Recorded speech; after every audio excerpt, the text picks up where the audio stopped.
우리는 다 행복한 삶을 살기 원합니다. 그런데 정작 이렇게 행복한 삶을 살지 못하는 경우가 많죠. 왜냐하면 뭐 여러 가지 이유가 있겠지만 가장 결정적인 이유는 자기 자신에게 집중하는 그런 삶을 살기 때문에 그렇습니다. 자신을 추구하고 자신을 행복하게 하는 것, 그것이 오히려 행복을 더 멀리 떠나보는 그러한 상황이 연출됩니다. 행복은 사실은 자기를 얽어매고 자기를 속박시키는 것을 벗어날 때 찾아옵니다. 사실은 자기에게서 벗어날 때 행복이 찾아오는 것입니다. 우리 자신을 얽어매고 있는 것이 무엇인가 하면 그것이 바로 자기 중심성인데, 결국 이 자기 중심성이라고 하는 것은 관계의 단절과 우리를 죽음으로 이끌어 갑니다. 이런 자기 중심성과 죽음의 권세를 깨뜨리는 것은 바로 부활입니다. 부활은 인간의 죄와 지옥과 죽음의 권세를 깨뜨리고 우리에게 참된 해방의 은혜를 선물합니다. 이 장면이 아주 극명하게 드러난 장면이 있는데 바로 스데반이 죽는 이 장면입니다.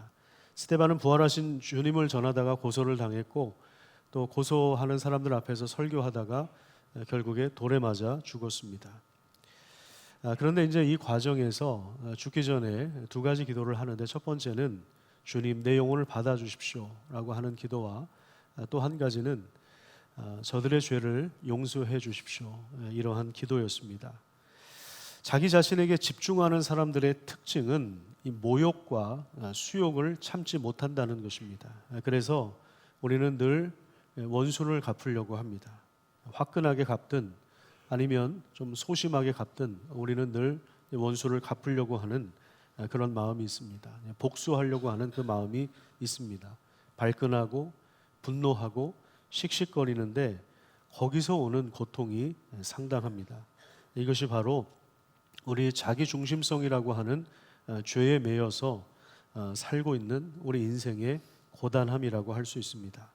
하지만 여러분, 스데반의 경우를 한번 생각을 해보십시오. 돌에 맞아 죽고 있습니다. 그런데 자신을 향해서 돌을 던지는 자들을 향해서 기도하는데 그 죄를 용서해달라고 하는 말을 하고 죽었습니다. 사도행전 7장 60절에 보면 죽었다고 표현하지 않고 잔다 이렇게 표현하는데, 그만큼 이 스데반의 얼굴이 평온했다는 것입니다. 여러분들의 얼굴은 어떻습니까? 우리 옆에 있는 분들 얼굴 한번 좀 쳐다보십시오. 우리 옆에 있는 분들의 얼굴이 어떻습니까? 참 이상하지 않습니까?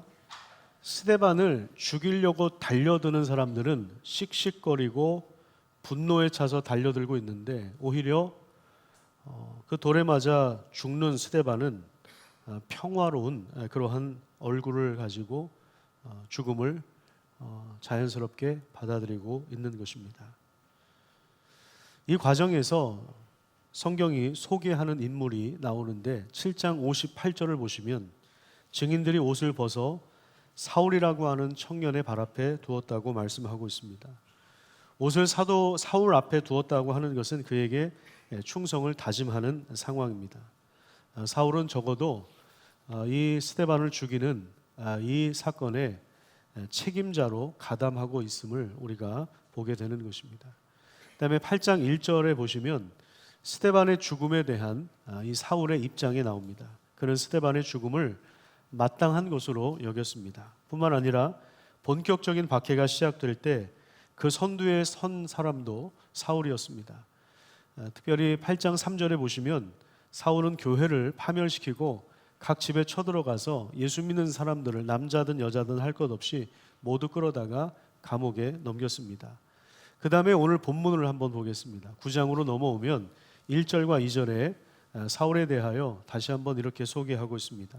사울의 주의 제자들에 대하여 여전히 위협과 살기가 등등하여 대제사장에게 가서 다메섹 여러 회당에 가져갈 공문을 청하니, 이는 만일 그 도를 따르는 사람을 만나면 남녀를 막론하고 결박하여 예루살렘으로 잡아오려 함이라, 이렇게 말씀하고 있습니다.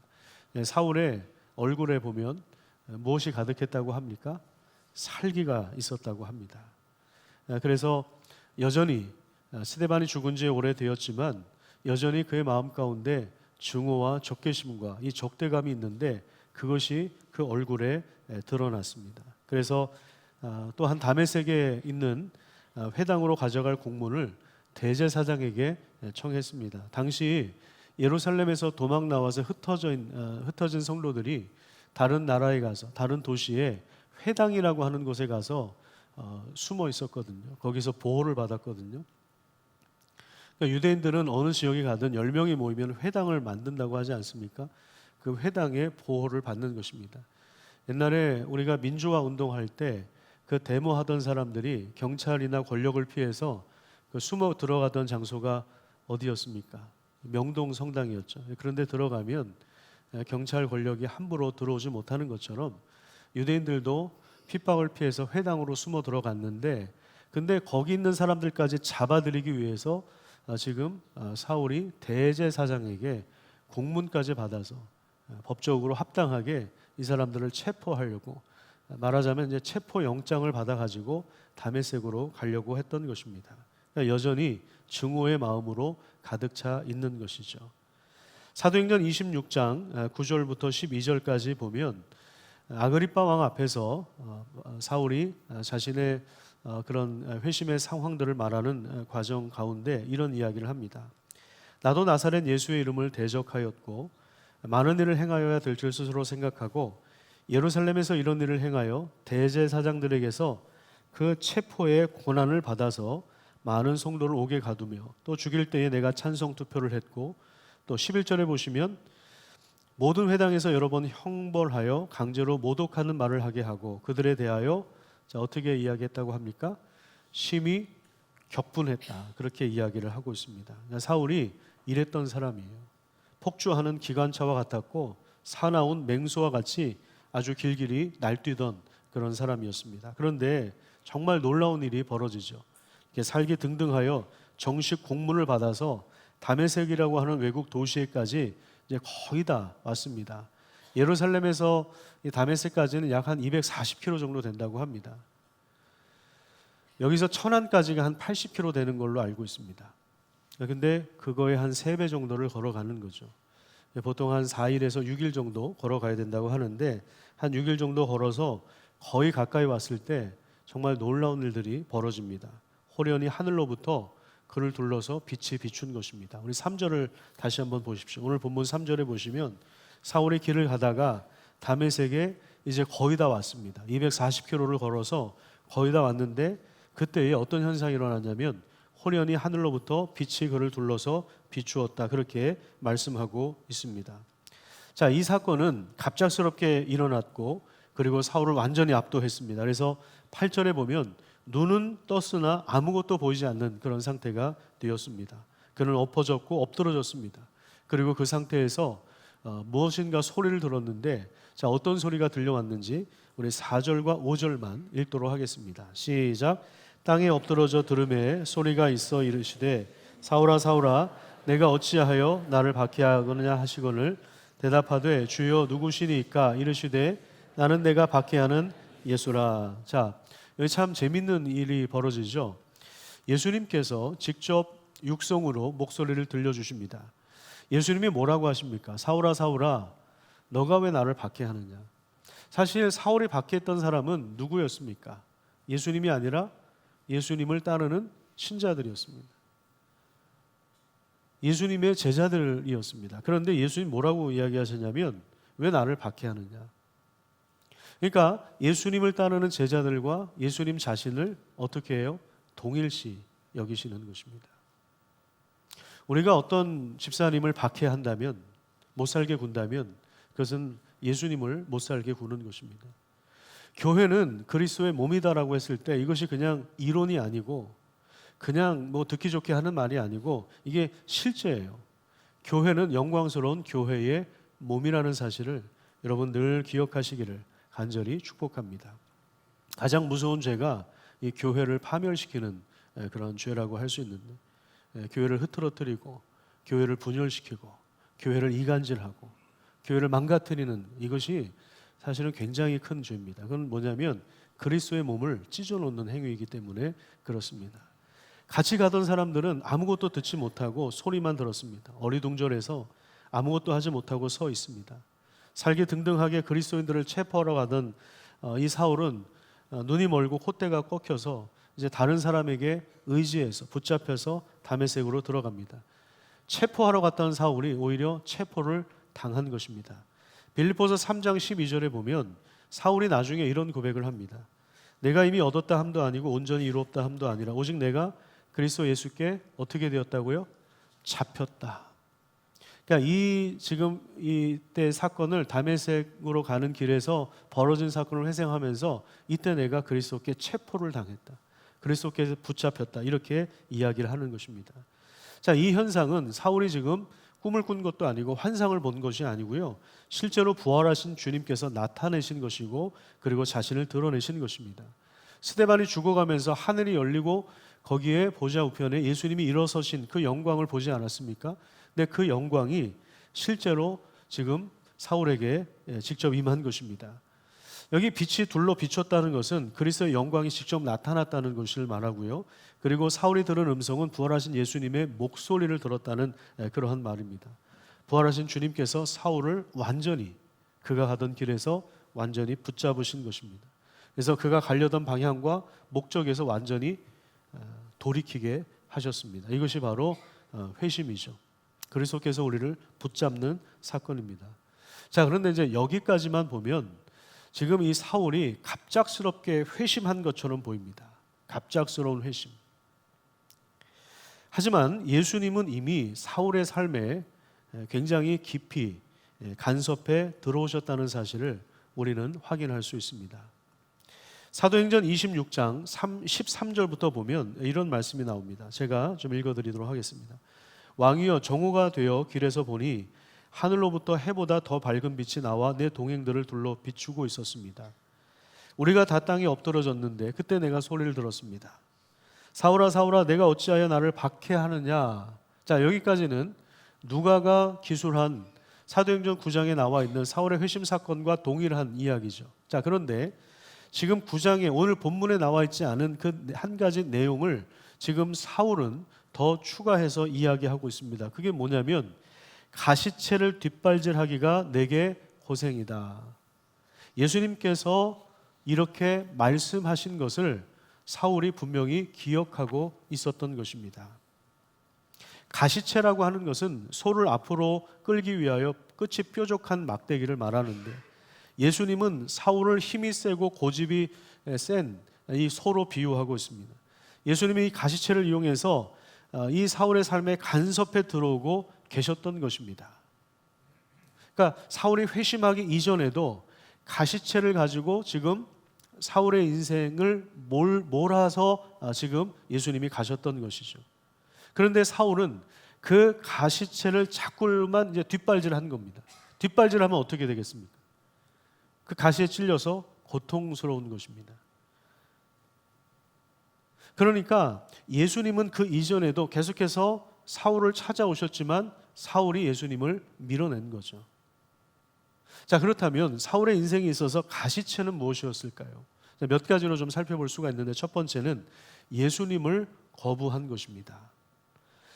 사울은 율법에 정통했던 사람입니다.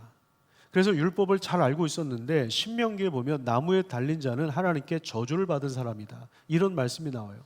하나님께 저주를 받은 사람이 우리의 메시아가 될 수 없다. 그래서 예수님을 거부했습니다. 여러분, 이 바울과 예수님이 만난 적이 예수님 생전에 바울이 예수님을 직접 만난 적이 있었을까요? 없었을까요?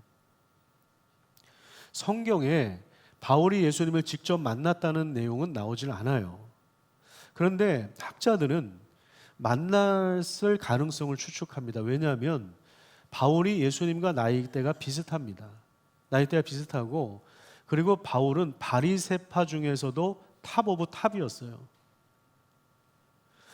그리고 고향은 터키 쪽에 있는 길리기아 다소가 출신인데 바리새인 중에 가장 탁월한 능력을 가지고 있었던 바울이 예수님을 몰랐을 리가 없습니다. 왜냐하면 예수님은 그 당시 갈릴리뿐만 아니라 예루살렘과 온 유대 지역에 예수님은 굉장히 알려진 분이었기 때문에 그렇습니다. 예수님에 대한 소문을 분명히 들었을 것이고 그리고 예수님께서 바리새인들과 논쟁을 굉장히 많이 하셨거든요.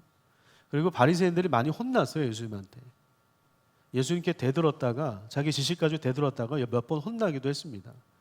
독사의 새끼들아 하는 그 욕을 먹기도 했습니다. 그런 사람들이 바리새파인데 바리새파 중에 탑 오브 탑이 바울이었다고요. 그러니까 바울이 예수님을 직접적으로 만났는지 아닌지는 우리가 정확하게는 알 수는 없지만 멀리서라도 예수님을 봤을 가능성이 있다. 학자들은 이렇게 보고 있는데 저도 이게 굉장히 좀 신빙성이 있을 것 같습니다. 그런데 어쨌든 직접 만났든 안 만났든 분명한 사실은 바울이 예수님을 알고 있었다는 거예요. 그렇지만 그는 예수님을 계속해서 거절했습니다. 그 다음에 두 번째는 뭐냐면 이 스데반의 죽음입니다. 6장 15절에 보면 이 고소하는 사람들이 스데반을 체포해서 공회 앞에 데리고 왔는데 사람들이 그 얼굴을 주목해서 보니까 그 얼굴이 마치 천사의 얼굴과도 같았다. 그렇게 말씀하고 있습니다. 여러분들의 얼굴도 천사의 얼굴처럼 환하게 그렇게 밝아지기를 간절히 축복합니다. 그 스데반의 모습이 너무나도 평화로웠던 거예요. 지금 이렇게 고소를 당해서 체포를 당해서 왔는데 이렇게 굳어져 있지 않고 굉장히 천사의 모습과 같았던 거예요. 그거를 사울이 본 거죠. 그리고 사울도 스데반의 설교를 들었겠습니까? 안 들었겠습니까? 당연히 들었습니다. 스데반의 설교는 정말 명설교입니다. 이 사도행전에 나온 설교 중에서 최고의 설교라고 할 수 있습니다. 아브라함부터 시작해서 모세와 다윗과 여러 선지자들을 구약 시대의 모든 것을 다 휘저어 가지고 예수님에게까지 어떻게 연결되는지를 했던 이 설교는 분량도 많지만 대단히 논리적이고 굉장히 그 방대한 역사를 하나의 논리의 흐름으로 꿰고 지나가는 정말 엄청난 설교였는데 근데 그 설교를 사울도 들었습니다. 이거 뭐지? 자기도 대단히 공부를 많이 한 사람인데 율법에 정통한 사람인데 스데반의 설교를 그냥 지나칠 수는 없었을 거예요. 그리고 스데반이 뭐라고 이야기했습니까? 보라, 하늘이 열리고 예수님이 하나님 보좌 우편에 앉아 계신 것을 내가 봤다. 결국에 사람들이 이것 때문에 돌을 던지기 시작했는데 아마 그 내용도 사울에게는 굉장한 충격이었을 것이고 그리고 더 충격은 스데반이 죽으면서 기도했던 내용이었겠죠. 주님, 내 영혼을 의탁합니다. 내 영혼을 받아주십시오. 죽음의 순간에 그리고 자기를 향해서 돌을 던지는 사람들을 향해서 복수하려고 하지 않고 오히려 저들의 죄를 용서해달라고 하는 이 기도는 사울의 머릿속에 전혀 잊을 수 없는 그러한 충격적인 장면이었습니다. 사도행전 22장을 읽다 보면 사울이 나중에 이 부분을 언급하는 장면이 나옵니다. 그러니까 사울의 인생에 있어서 이미 회심하기 전에도 스데반의 이 연설과 스데반의 기도는 사울에게 굉장한 충격이었던 것이죠. 그런데 그럼에도 불구하고 이 스데반이 증언한 예수님을 계속해서 거절한 거죠. 가시체를 뒷발질한 것입니다. 세 번째는 자기 중심성입니다. 빌립보서 3장을 한번 찾아보도록 하겠습니다. 심심하시죠? 빌립보서 3장을 한번 찾아볼까요?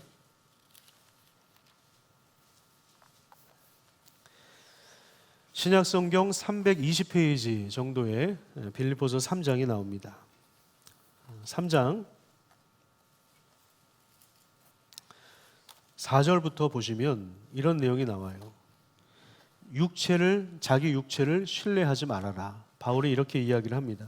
요즘 우리식으로 말하면 학벌, 어느 대학 나왔느냐, 어디 출신이냐, 학연, 지연, 내가 아는 사람이 저 국무총리인데 내가 저 장관을 알아? 국회의원 우리 친척이야. 이런 자기를 자랑하지 말고 자기 육체를 신뢰하지 말고 자기 능력을 과대평가하지 말라라고 하는 거예요. 그러면서 4절에 누구든지 육체를 신뢰할 만한 것이 있는 줄 생각하면 나는 더욱 그러하다. 나는 자랑할 것이 없는 줄 아니? 그러면서 5절에 뭐라고 이야기합니까? 8일 만에 할례를 받았고 나는 이스라엘 족속이고 베냐민 지파라고 이야기합니다. 여러분, 베냐민 지파가 어떤 지파입니까? 이스라엘의 초대왕 사울 왕을 배출해낸 그러한 족속이죠. 베냐민 지파고 히브리인 중에 히브리인이고 율법으로는 바리새인이고 그 열심을 바리새인들을 따라갈 수 없는, 근데 바리새인 중에서도 탑 오브 탑이었으니까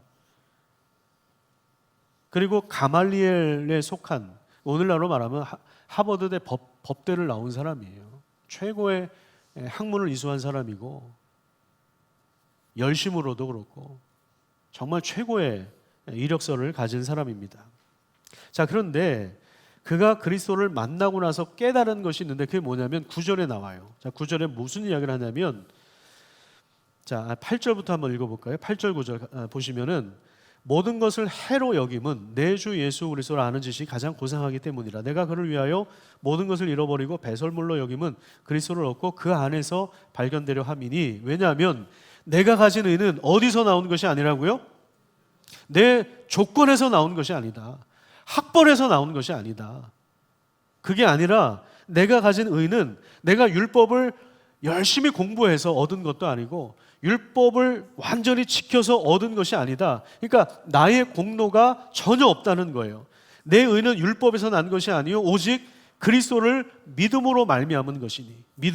이 믿음은 하나님으로부터 왔다. 믿음으로 하나님께서 난 의다. 그렇게 이야기합니다.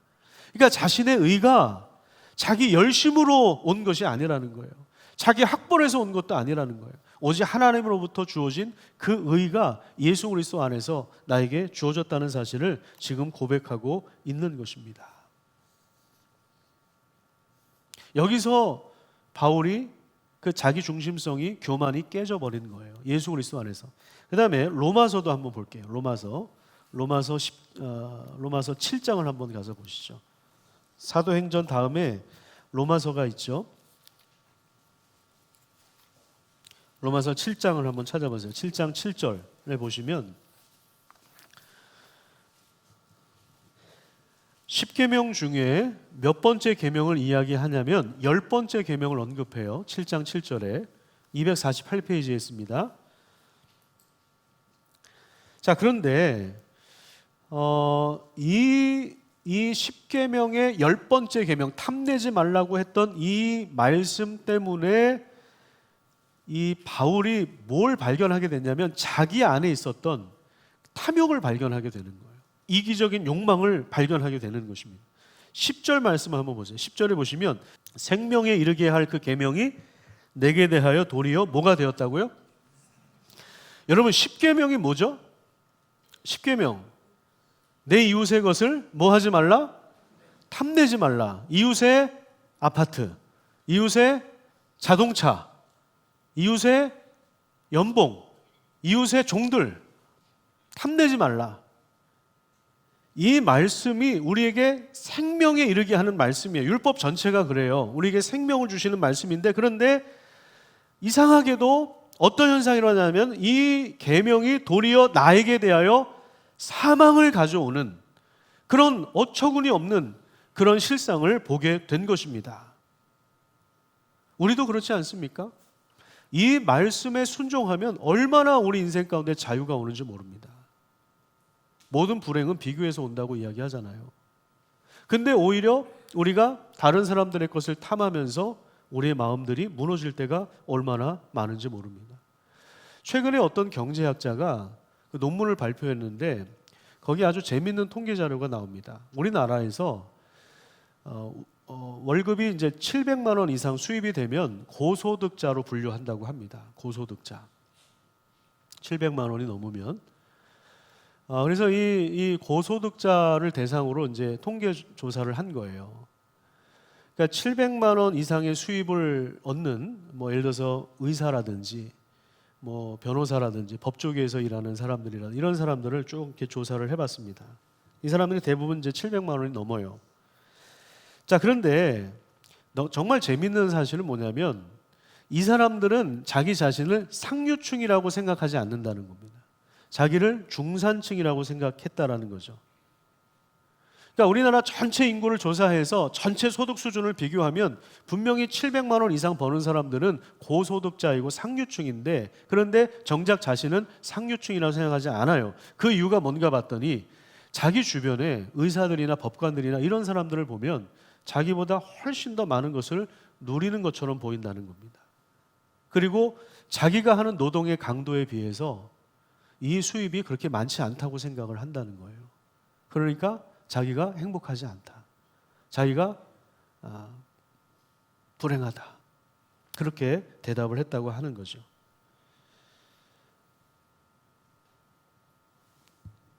그러니까 이게 정확하게 이 십계명을 대하는 우리 인간들의 모습을 보여주고 있는 것입니다. 지금 여기 이제 바울의 경우는 물론 이제 지금 월급 가지고 바울이 얘기하는 건 아닌데 이런 내면의 불행이 본인에게서 있었다는 것을 고백하는 거예요. 거의 완벽에 가까울 정도로 하나님에 대하여 열심을 가졌던 사람인데 어디서 무너졌느냐면 바울도 탐욕에서 무너진 거예요. 탐심에서. 그 안에 숨어진 동기, 그러니까 보이진 않죠. 숨은 생각들 가운데 이기적인 욕망을 보게 된 것입니다. 자기 안에 그게 있었다는 거죠. 스데반은 고소를 당해도 그 얼굴이 천사와도 같았고 죽어가면서도 자기 영혼을 주님께 의탁하고 원수를 향해서 기도하고 죽을 때도 평화를 누리는 그러한 모습이 지금 사울의 입장에서는 계속해서 충격이었던 거죠. 근데 이것을 인정하지 않는 거예요. 가시체를 계속 뒷발질하면서 찔리고 아프면서도 오히려 더 그럴수록 오히려 더 분노하고 오히려 더 사람들을 체포하고 죽이는 일에 집착하고 240km나 걸어서 6일 동안이나 걸어서 가고 막 사람들 체포하고 끌어내고 형벌을 때리고 그리고 죽이려고. 여러분 이런 바울의 행동은 심리학자들의 소견에 의하면 이거는 왜 그러냐? 불안감을 감추기 위한 행동이다. 자기의 불안감을 감추기 위한 행동, 그렇게 이야기합니다. 여러분 히틀러도 그렇고 이 권력자들이 대량 살상을 하거나 전쟁을 일으키거나 자기 부하들을 이렇게 숙청하는 이유는 뭐냐면 내적인 불안감 때문입니다. 그걸 감추기 위해서 자기 권력으로 아랫사람들을 짓눌러 버리는 거예요. 그들의 내면을 보면 뒤틀린 욕망이나 상처가 있는 거죠. 자기 안에 그 화해가 안 되니까, 화해를 못 하니까 아랫사람들을 못 살게 구는 거예요. 이런 것이 죄이고 이게 자기 중심성인데 사울이 최고 학벌을 가졌지만 여러 가지 이 뒤틀림으로 이 속을 들여다보면 뒤틀린 것으로 뭉쳐 있었던 사람이에요. 그것이 그를 마치 가시체를 자꾸 뒷발질하는 것처럼 그의 인생을 고통스럽게 만들었던 것입니다. 그런데 예수님은 이미 그 인생에 계속해서 찾아오고 계신 거죠. 사울이 자기 자신을 거부했지만 예수님은 계속해서 찾아오셨던 것입니다. 그리고 점진적으로 은혜를 베풀어 주시고 어느 날 사도행전 9장에 보면 호련히 빛으로 영광으로 목소리로 바울의 인생에 다가오신 것입니다. 그를 억누르기 위해서가 아닙니다. 그를 압도하고 꼼짝 못하게 해서 협박해서 전도자로 세우려고 하시는 게 아닙니다. 여러분, 이단이 이런 짓을 합니다. 이단들을 보면은요, 협박을 하죠. 압도를 해버리죠. 꼼짝 못하게 하죠. 그래서 완전히 얽어매서 거기를 못 벗어나게 하는 것입니다. 못 벗어나게 하는 거예요. 예수님은 그렇게 찾아오시는 분이 아니에요. 오히려 사울을 자유롭게 하도록, 참된 해방의 은혜를 맛보도록 찾아오신 것입니다. 왜냐하면 자기 중심성으로, 교만함으로, 이기심으로, 증오로, 분노로, 편견으로, 혐오감으로 가득한 사울을 찾아오신 것입니다. 이것이 바로 하나님의 은혜입니다. 여러분, 부활하신 주님은 지금도 우리를 찾아오십니다.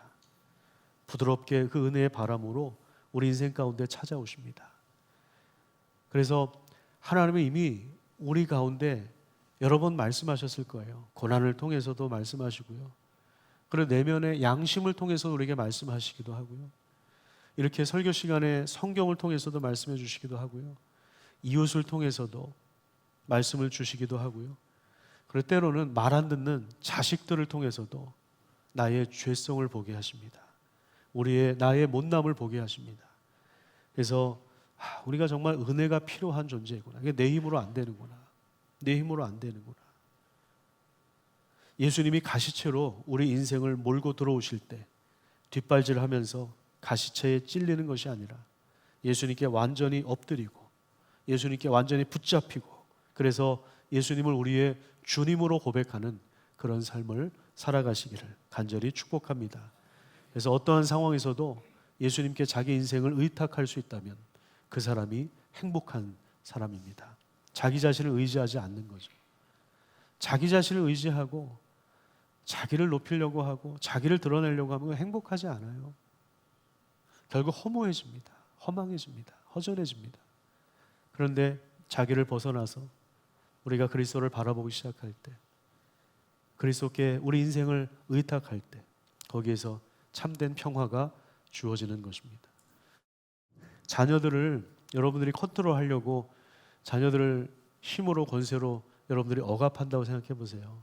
거기에 자유가 있습니까? 기쁨이 있습니까? 성질만 나는 거죠. 근데 돼요? 안 되죠.